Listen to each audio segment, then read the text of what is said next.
ప్రభువైన యేసుక్రీస్తు నామమున అందరికీ శుభములండి.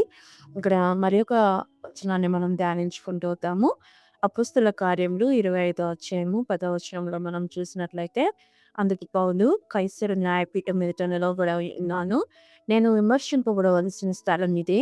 యూదులకు నేను అన్యాయం ఏమీ చేయలేదని తమరికి బాగుగా తెలియను అంటూ తన యొక్క వివరణను తను చెప్తూ వస్తున్నాడు.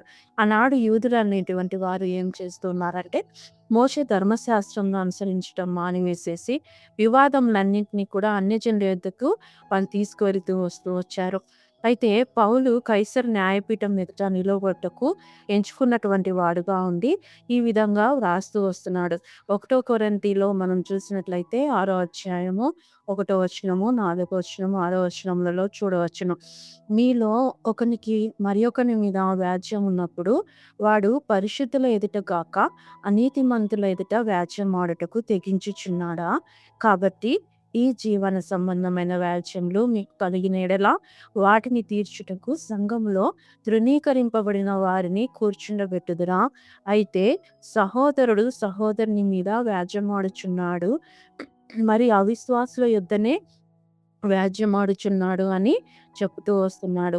దేవుడు తాను ఏర్పరచుకున్నటువంటి వారు దివారాత్రులు తన్ను గూర్చి మొరపెట్టుకుంటూ ఉన్నప్పుడు వారికి న్యాయం తప్పక తీరుస్తాడని చెప్పి మనం గమనించినట్లయితే లూకా సువార్త 18 అధ్యాయము 7, 8 వచనాల్లో చూడవచ్చును.